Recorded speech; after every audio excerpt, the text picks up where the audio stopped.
cuando se empiezan a reproducir los juicios, el equipo de Lesa Humanidad, coordinado por Carolina Barqui, no empieza a dar abasto con los juicios.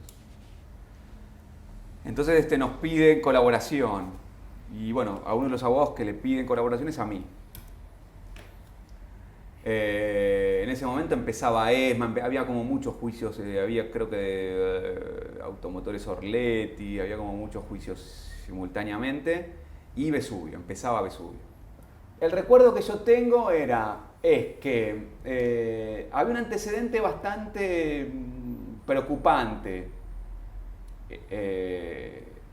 de contexto, que era una sentencia en el caso del llamado juicio por jefes de área del TOF 3, en donde se habían dado un par de situaciones que habían pegado muy mal en el CEL, habían generado mucha sensibilidad, digamos, habían preocupado mucho. Una era, se había declarado parcialmente nulo el alegato de los abogados del CELS, como que le faltaba trabajar.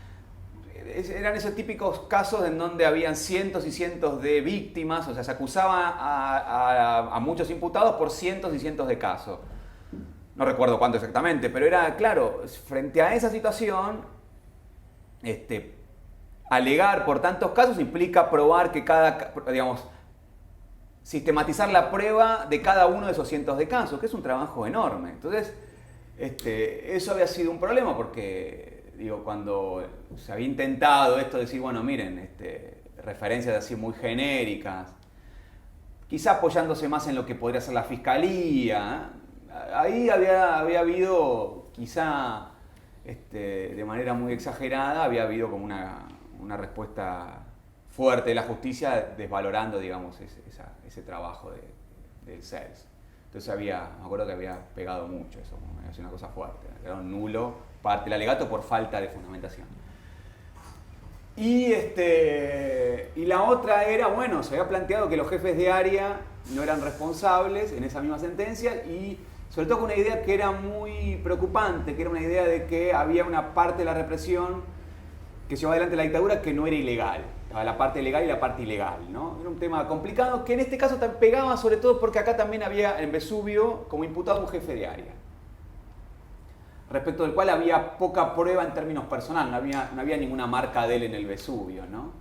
Entonces había muy poca prueba. Yo recuerdo en líneas generales estas dos cosas porque yo me acuerdo que entonces el desafío que asumimos fue de, bueno, vamos a meternos, como trabajamos en todos los otros casos,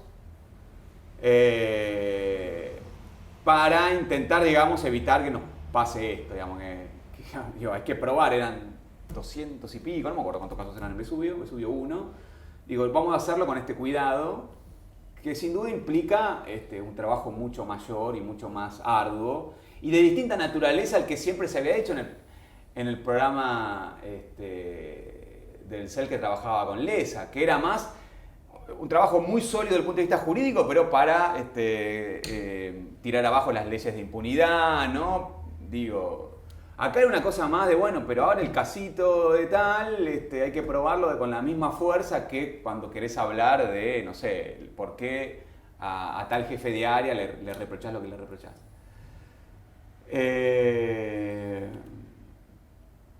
Y segundo, esta cuestión de el antecedente del que seguro se iban a agarrar las defensas para plantear sobre todo la impunidad del jefe de área que estaba a cargo de quien estaba a cargo también el Vesubio. A mí ese juicio me permitió, ¿no? Cuando uno cree que sabe todo y que conoce todo lo que se puede decir sobre estos juicios, me permitió tener un acercamiento a este tipo de cuestiones, ¿no?